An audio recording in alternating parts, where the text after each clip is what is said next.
হরে কৃষ্ণ। সুপ্রিয় দর্শকবৃন্দ, এই মুহূর্তে আমি অবস্থান করছি বগুড়া জেলার শেরপুর উপজেলার সরকারি পাইলট ডিজে স্কুল মাঠ প্রাঙ্গণে।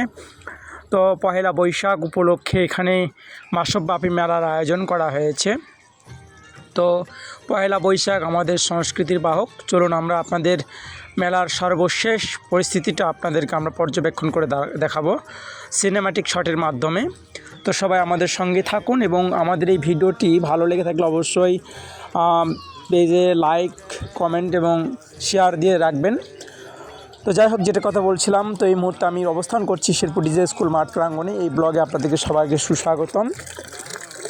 আপনারা ইতিমধ্যে দেখতে পাচ্ছেন যে এই মেলা উদ্বোধন হওয়ার কথা রয়েছে 18ই এপ্রিল থেকে শুরু হবে।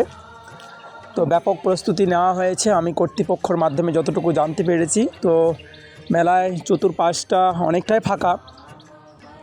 তারপর আজকে যেহেতু পয়লা বৈশাখ উপলক্ষে অনেক লোকজন তাদের পরিবারদের সদস্যদেরকে নিয়ে তারা ঘুরতে বেরিয়েছেন। অনেক ছেলে মেয়ে তারা চলে আসছেন মেলা প্রাঙ্গণে, ডিজে স্কুল মাঠ প্রাঙ্গণে। তো আমিও গিয়েছিলাম। তো আসলে মেলা সেরকম পুরোপুরি জমে ওঠেনি। যাই হোক, বৈশাখের কথা যদি বলি, এই বৈশাখ মাসটা আমাদের জন্য অত্যন্ত একটা সুন্দর একটা মাস, যেটাকে আপনি ধর্মীয় দিক দিয়েও বলতে পারেন, এবং বছরের প্রথম দিন সেটি আমাদের খুব ভালো। তো বৈশাখ মাস আসলে আমাদের খুব ভালো লাগে, একটা আনন্দ আমাদের মাঝে বিরাজ করে, উৎসব পরিবেশ। এবং আমরা সবাই একটা সংস্কৃতি আমাদের এই বৈশাখ, এটা শুধু সনাতনীদের জন্যই নয়, সবার একটা প্রাণের উৎসব বৈশাখ, পয়লা বৈশাখ। এখানে আপনারা দেখতে পাচ্ছেন অনেক লোকজন তারা কিন্তু মেলায় এসছে, এবং এই মেলার বিশেষ আকর্ষণ হচ্ছে সবচেয়ে বড় রাইড শো, যেটা কিনা আগরতলা, এবং এখানে একটা ইলেকট্রিক নৌকা আপনারা দেখতে পাচ্ছেন। তো সেটি হচ্ছে বিষয়। এখানে তারা কাজ চালাচ্ছে যারা কর্তৃপক্ষ, এটা অলরেডি শুরু হয়ে যাবে আমি যতদূর দেখতে পেয়েছি। আমি তাদের সঙ্গে কথা বলেছিলাম, তো তারা আমাকে এক পর্যায়ে জানিয়েছিল যেটা তৈরি হতে বা সুসম্পন্ন হতে আরও কয়েকদিন সময় লাগবে।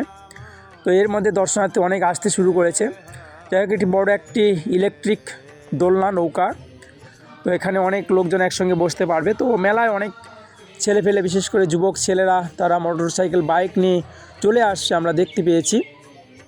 আমাদের ক্যামেরা ধরা পড়েছে, এবং ক্যামেরা ভিডিও আমি নিজে করছিলাম, সেক্ষেত্রে একটু অসুবিধাই হচ্ছিল। যাই হোক, আমাদের ক্যামেরা পার্সন না থাকার জন্য যতটুকু সম্ভব আমরা ধারণ করেছি ক্যামেরায়। তো আমরা ইতিমধ্যে দেখতে পাচ্ছি যে মেলাতে অনেক লোকজন, যদিও আজকে পূর্ণাঙ্গ শুরু হয় নাই, যদিও কিছুদিন পর শুরু হওয়ার কথা রয়েছে, কয়েকদিন পর। তো এই বৈশাখ মাস আসলে আমাদের একটা খুব ভালো মনে পড়ে যায়, আমাদের দেশে হবে সেই ছেলে কবে, কথায় না বড় হয়ে কাজে বড় হবে। তো এই বৈশাখ আমাদের শিক্ষা দেয় আমাদের সংস্কৃতি, আমাদের ঐতিহ্য, আমাদের আবহমান গ্রাম বাংলার যে চিত্র, সেটি আমাদের শেখায়। এবং বৈশাখ আসলে মোয়া, মুড়ি এবং পালকি এবং চরকি এবং বিভিন্ন রকম যে আমাদের সংস্কৃতিগুলো, আমাদের কৃষক, মাঠ, গোলাভরা ধান, সব কিছুর সঙ্গে আমাদের পরিচয় করে দেয় এই বৈশাখ। তো বৈশাখে অনেক কবিতা রয়েছে, বৈশাখের অনেক গান রয়েছে। তো কবিগুরু রবীন্দ্রনাথ ঠাকুর বলেছেন, এসো হে বৈশাখ, এসো হে সুখ। তো এই যে একটা সংস্কৃতি, তো ইতিমধ্যে দেখতে পেলাম অনেক লোকজন তারা মোটরসাইকেল নিয়েও প্রবেশ করেছে, এবং এটি মূল গেট। তো আপনারা সেটি দেখতে পাচ্ছেন, এবং অনেক মেয়ে ছেলে লোকজন বা যা ছেলেরা তারা আসছেন, এবং কিছু ছেলে আমি দেখতে পেয়েছিলাম তারা নিজেরা মারামারি করছে কীভাবে, দেখুন। তো যাই হোক, এখানে একটা বড় রাইডার ইলেকট্রিক নৌকা, এটা ইলেকট্রিক একটা রাইড, অনেকে ছবি তুলছেন, সেটা আমাদের ক্যামেরা ধরা পড়েছে। তো যাই হোক, শেরপুর ডিজে স্কুল মাঠ থেকে আমি আপনাদের সঙ্গে রয়েছি। আমাদের এই ব্লগগুলো আপনাদের অবশ্যই ভালো লেগে থাকলে অবশ্যই লাইক, কমেন্ট করে আমাদেরকে জানাবেন। এখানে আইসক্রিম বিক্রেতা আমরা দেখতে পাচ্ছি, কিছু কিছু ছেলে মেয়ে ছোটো ছোটো তারা আইসক্রিম খাচ্ছিল, বেশ ভালোই লাগছিলো। গোটা মেলাটা আমরা ঘুরে দেখলাম, সব মিলে একটা অসাধারণ পরিবেশ।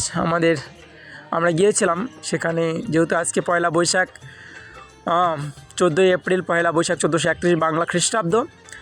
তো এটা আমাদের একটা এটা আমাদের একটা পরিচয় করে দেয়। বৈশাখ আমাদের একটা পরিচয়, শুধু বৈশাখ একটা যে কোনো জাতি ধর্ম নির্বিশেষে সবার জন্য একটা সংস্কৃতি।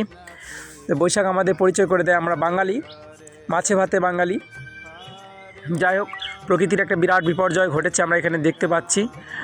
তো এখানে অনেক ছেলে মেয়ে আসছে তাদের বাবা মার সঙ্গে, বিশেষ করে এখানে একটা নাকরদোলা চরকি একটা রাইডে অনেক ছেলে মেয়ে সোনামণিরা তারা উঠেছে, সেখানে তারা ঘুরছিল। তো আমাদের ক্যামেরায় সেটা ধরতে পেরেছি আমরা। তো সেখানে আমরা দেখছিলাম যে বেশ কিছু লোক সেখানে, তাদের সম্ভবত তাদের মা বা বাবা হতে পারে, তারা সেখানে এসছে এবং তাদের ছেলে মেয়েদেরকে বিনোদনের একটা ব্যবস্থা তারা করে রেখেছে, যাতে করে ছেলেমেয়েরা এই তাদের শিশু যে বিকাশ হয় সেটি তারা চাচ্ছেন, এই জন্য তারা সেই রাইডগুলোতে নিয়ে আসে। আপনারাও ছোটো ছোটো ছেলে মেয়েদের অবশ্যই সময় পেলে বাইরে ঘোরাবেন এবং ঘুরতে নিয়ে যাবেন, তাতে তাদের মেধা বিকাশ হবে। তো বর্তমান যুগে, ইন্টারনেটের যুগে ছেলেমেয়েরা সবাই ব্যস্ত, তো এরই মাঝে শহরে কর্মব্যস্ত লোকেরা তারা এই বিভিন্নভাবে ছুটে বেরিয়েছেন এই বৈশাখটাকে উপভোগ করার জন্য। তো আমাদের শেরপুর ইসকন টিভি টিমও সেখানে আমরা গিয়েছিলাম। তো যাই হোক, এখানে আমরা সেটা দেখতে পাচ্ছি। তো এখানে যারা কর্তৃপক্ষ, যারা তারা অলস সময় পার করছে, তারা কিছুটা সময় অলস পার করছে এবং কিছু লোক কর্তৃপক্ষ যারা তারা এটা ম্যানেজমেন্ট করছেন, তারা একটা ব্যস্ততা তৈরি করার জন্য অনেক ব্যস্ত সময় তারা পার করছেন। আমরা দেখতে পাচ্ছিলাম এটা বড় একটা রাইড আমরা দেখতে পাচ্ছি। তো হচ্ছে মেলার অবস্থা। তো আপনারা সময় পেলে এখানে আসবেন। আর এটা আমাদের প্রবেশ পথ। আমরা এখানে যেটা মেলা প্রাঙ্গণে আমরা প্রবেশ করবো সেই গেটটা আপনারা দেখতে পাচ্ছেন। তো অনেক ছেলে মেয়েরা তারা সাজুগুজু করে এসেছে, বিশেষ করে যুবক যুবতীরা তারা এসেছেন। তো যাই হোক, তাদের একটা আনন্দ তারা খুঁজে পাওয়ার চেষ্টা করছেন। তো আমি একটু যখন গেটটা ভিডিও করছিলাম তখন অনেক লোকজন আমাকে দেখছিল। আমি যখন এই ব্লগ তৈরি করতে এসেছিলাম, অনেকে আমাকে ফলো আপ করছে, আমাকে বলছে কোন চ্যানেল থেকে আসছেন, অনেকে জিজ্ঞাসা করছে।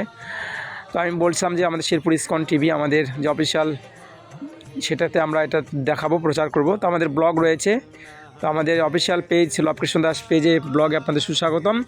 যাই হোক, আজকের এই ভিডিওতে আপনাদের ভালো লেগে থাকলে অবশ্যই আপনারা আমাদের লাইক কমেন্ট সাবস্ক্রাইব করে জানাবেন। তো অনেকে ছবি তুলছেন, এখানে লেখা আছে বৈশাখী মেলা 1431, প্রবেশ মূল্য টিকিট দেওয়া আছে। তো যাই হোক, অনেকেই ছবি তোলা খুব ব্যস্ত, মহা ধুমধাম সময় পার করছে। তো এই পর্যন্তই। সবাইকে ধন্যবাদ। হরে কৃষ্ণ।